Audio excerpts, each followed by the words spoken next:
So thank you for taking the time out of your busy day to meet with us. So just get us up to speed as to what the current status of talks are as of this afternoon.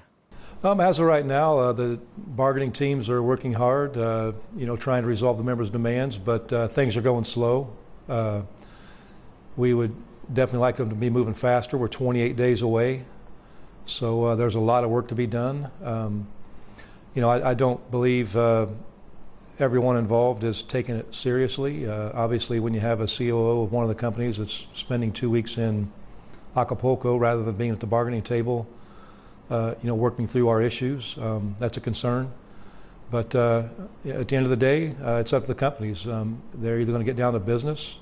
If not, then they're choosing to strike themselves. So we have the members' demands, and we have high expectations, and we intend to get there. What are some of the main issues that's causing the negotiations to proceed so slowly?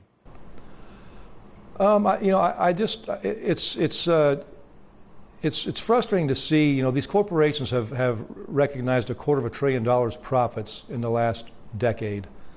They just reported $21 billion in combined profits the first 6 months of this year. The arrogance of these corporations, it's sad to see that. The membership deserves their fair share, and our members have made sacrifices throughout the Great Recession. They've never recognized most all of that the sacrifice they made are still gone. And it's time that they get their fair share. The membership is fed up. We have high demands, rightfully so. And the companies can afford these demands. So I just believe, as I said, some of them I don't believe are serious about this right now. And it's a shame because we have every intention of getting a good agreement. And but again, if we don't get there, then obviously they're choosing the course of action we have to follow. With the deadline less than a month away, is there any confidence at this point that an agreement will be reached before that deadline? We can reach an agreement. We can get there. I'm very confident we can get there, and we just have to buckle down, both sides. I know our teams have been there every day, ready and waiting, and going through the members' demands. But there's a lot to get moving on to. We have to get rid of the non-economic, get the non-economic demands settled, and get on to the economic portion of this. And our members have high expectations, and so it's possible. But everyone has to get to work and get serious, and so we'll see. Some of your GM UAW employees have said that they do favor a strike. How does that feeling play into these overall negotiations? You have to say that again. So some of the GM UAW employees have favored backing a strike. How does that play into the negotiations talks that are happening? I would say all of our workers everywhere are in favor of the strike. We just held a strike conference this morning, actually, and let me tell you, our membership and our leaderships are energized, and rightfully so. As I said before, we've sacrificed a lot, and it's criminal that in the greatest economic run of these corporations that we are still sitting at literally $10 an hour less than we were 16 years ago with starting pay. There's no excuse for that. So, the members are fired up, and they are ready to do what they have to do to get their equitable share of this economy. This afternoon, the Detroit Free Press put out a report that Ford is already talking to their white-collared employees that if a strike were to happen, they would send them to do these warehouse jobs, to run forklifts. What do you make out of that? I wish them luck. It's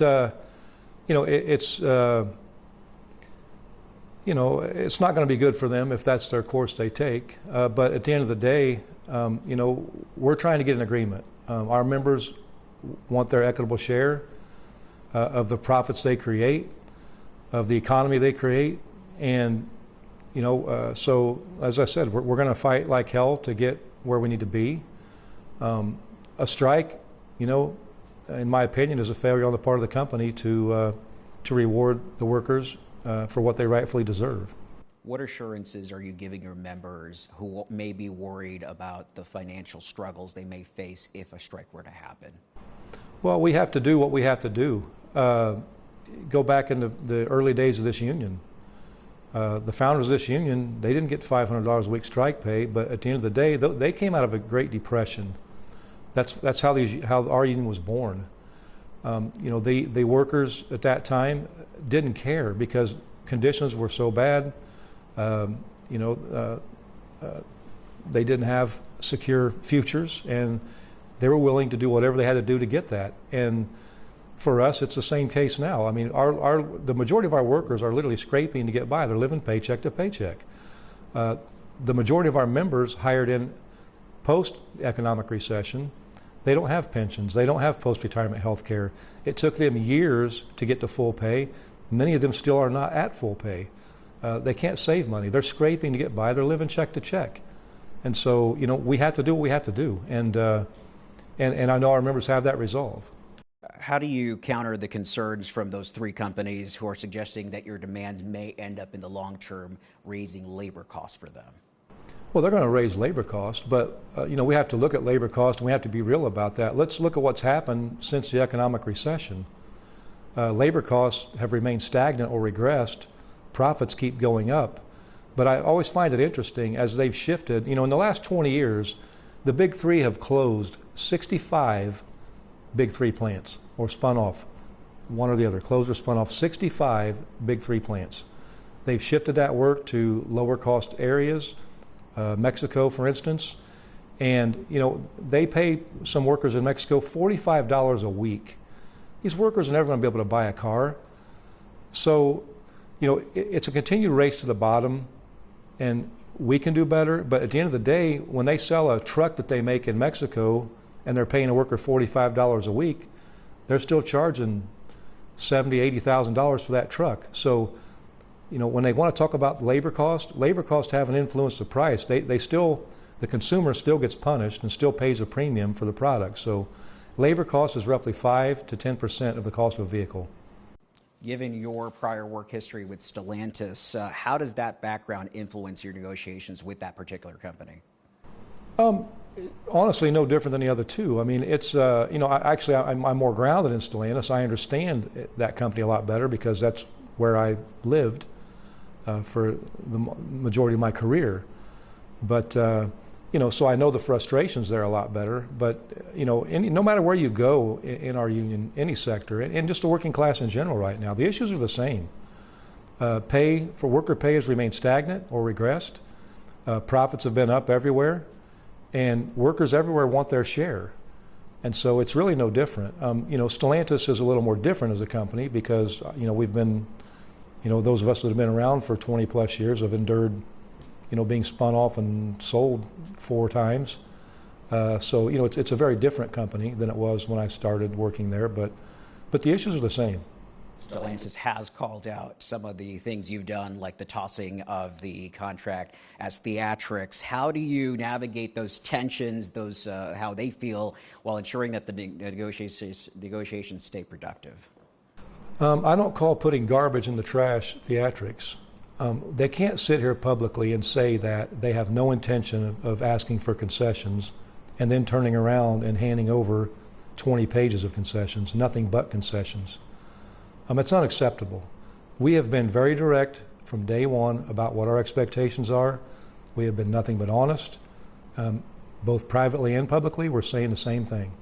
So, they can call it theatrics. I just call it facts. And so that's where I say they need to get real and be honest. And when they countered-offered, they pointed to absentee rates at some of their plants. How do you address this issue while still pushing for your demands? I don't view absenteeism as an issue. Their issues with absenteeism are self-inflicted. When you have a lot of workers that are temp workers that are being abused, that are working 7 days a week, 12 hours a day, with literally no rights, that's not temporary work, number one. And there's no hope, there's no guarantee they'll ever have a full-time job. So if you expect workers like that are working for $15 to $16 an hour, putting their bodies through what they do at work 7 days a week, 12 hours a day, when they can get a less rigorous job somewhere else for more money, you get what you pay for. And on top of that, when you have in progression employees that have hired in after the economic recession, who have taken a decade to get to full pay. There's no future in this for them as far as when they get full time, they get full time, but there's no pension at the end of their career. There's no post-retirement health care. So if you think those workers are going to really care about quality or about showing up to work every day, when they don't see an end game in this for them, I mean, they're fooling themselves. We've explained this to companies over and over, so we need to change those things. If they want to fix absenteeism, we're serious about helping them fix the true cause of absenteeism. But they throw in, when they talk about absenteeism numbers, they're throwing in contractual vacation time off. They throw in everything to bump those numbers up. So we got to be real about the absenteeism issue, but it's self-inflicted. With the shift to electric vehicles, outline the benefits that you're aiming to make sure that those workers get at the joint battery factories? Well, as we've said, the EV transition has to be a just transition. The path it's on right now is a race to the bottom, and that has to end. We cannot sit here as a nation and watch our tax dollars go to fund these already extremely wealthy corporations, extremely profitable corporations, for their transition. I mean, we hear the corporations talk about how expensive this transition is going to be, and that's true. There are costs associated with it. But if the government's going to subsidize that, and I have no issue with the government helping subsidize that transition, but the workers can't be left behind. These jobs have to be set at our standards. And as long as they have our good labor standards tied to that, our safety standards tied to that, then it'll be a great transition. But labor can't be left behind. Speaking of the government, describe the changes you have made in the UAW's presence in Washington. How has it changed prior to your different predecessors? We just, we have to get back. Our endorsements have to be earned. I mean, and we've made that very clear to politicians, no matter where they are, state level, local level, national level. And we expect people to be there for us. When candidates are there for us and for our issues, we're going to be there for them. Explain the potential implications if the UAW were to strike for the presidential campaign here next year. As far as how it impacts the presidential election, I mean, I really don't know at this point. If we have to strike, it's because the companies chose to put us in that position, and we're going to do what we have to do to get a just agreement and to get our members' share of equity in the economy. How that parlays with the elections next year, I guess, that would depend on, I guess, where people stand in that. Candidates that support us in that obviously are going to get our support. UAW underwent that strike 4 years ago from GM. Are there any lessons that were learned there that are kind of shaping the way you're approaching negotiations currently? I just think that we've been very open with the membership. That's the one thing my administration's done since I was elected is up front. Our communications have been better than I've ever seen it in my 30 years, and it's letting the members know where we are, speaking with them, interacting with them, hearing their concerns, so that in the event we have to take action, we're all on the same page and we understand why we're doing it. It's not someone at this level just barking out orders saying go on strike and then everybody asking what's this really about. So, I think the communication's been a lot better, and understand that we're 4 months into this right now. I mean, I've basically was sworn in at the end of March, and so I'm very proud of the work we've done in 4 short months, getting ready for bargaining and getting communication to the membership. I would have loved to have had a year to really prepare more for this, but I feel very good about where we are. 4 years ago, GM was the target company. This time around, you guys are planning to make all 3 companies perhaps targets. Why is that? Well, all three companies have to be held accountable, and I think it's unfair to the bargaining committees and to the members in other companies. I've experienced this myself as a negotiator and as a worker in a plant before, where they pick a target.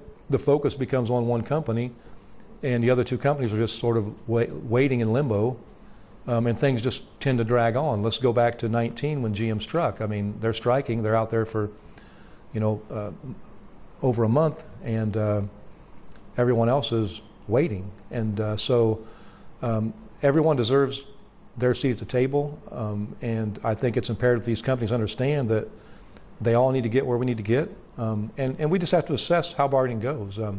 Naturally, if we are able to make a deal somewhere and things move, we can shift what we're doing. But the way it is right now, nobody's really stepped up and said they want to leave. Nobody's really shown us on the other side that they're willing to get down to business. So at the point someone does that, we may shift. But right now, all three companies are the target, and we've got 28 days to get there. So it's going to be here before we know it.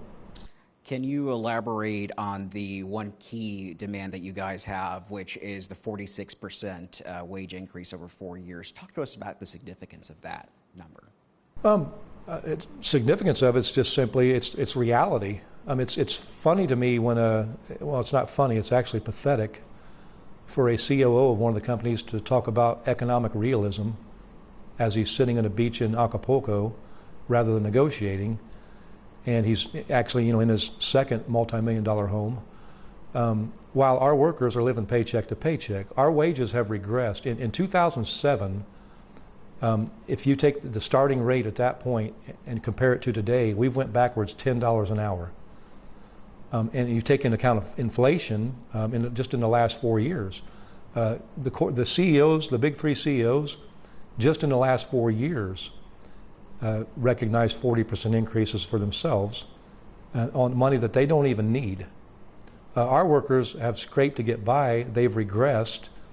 The inflation's went through the roof, and so the 40% is just basically catching our workers up to where they should be. So we're not asking for the moon.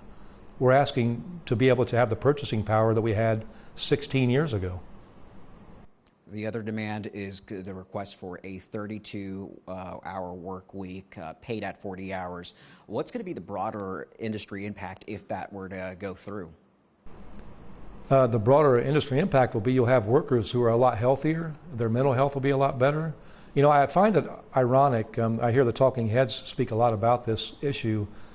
And I just read a study last week by Deloitte that they had done with the financial industry workers where they've been working predominantly remotely, except for a couple days a week since COVID hit. And it's interesting to me that they said that when they polled these workers, that 66% of those workers said that if they had to show up at their office 5 days a week, they would quit. And that 75% of them have recognized the relationship with their children have drastically improved since working remotely. 66% said their spousal or partner relationships have improved. Over 50% in every relationship in their life has improved from being able to have time outside of work or working remotely. So I find it frustrating when I hear the talking heads speak about white-collar workers, and that's just accepted. Why do they have to go in 5 days a week? They would quit if they had to do that, but that's okay. But when we talk about the factory worker who's in those plants working 7 days a week, 12 hours a day in a lot of cases, we act like that's some crazy, obscene idea. It's not. Our workers work very hard. They're working hard for less money. They're stretching a dollar as far as they can stretch it. There are all kinds of pressures on working class people. And that's what we got to focus on in this country. It's the mental health aspects. It's the ability to be able to put a roof over your head and have shelter and provide for your family. If you're going to work 7 days a week, then by God, you shouldn't be scraping to get by. And a lot of people have to work 7 days to just try to make ends meet. So we've got to get back to that standard, a 40-hour schedule, 32 hours worked for 40 hours pay, and everyone benefits. The companies will benefit from this overall because you're going to have a lot better workers there with a lot better mental state, and they're going to be rested and have a heck of a lot better state of mind as they move forward.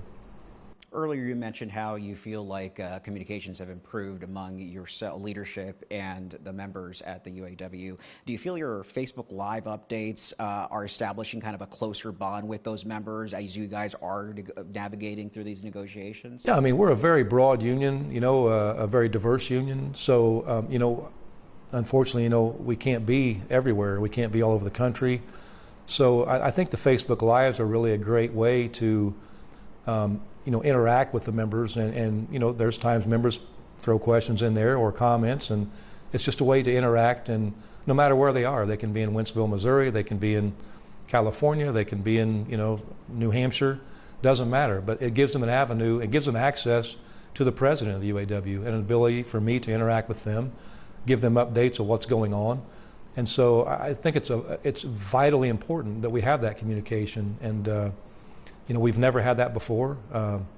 I've never had access as a member to my president unless I went to a convention, and even then they were shielded away from everybody. And so I think it's a great tool for us to interact with members, and we're going to keep trying to find new ways to get to the members and give them access to us. I mean, that's what good leadership is. Good leadership is making yourself accessible to the members, not running or hiding from them, and hearing their issues, and then trying to figure out how together we solve those problems.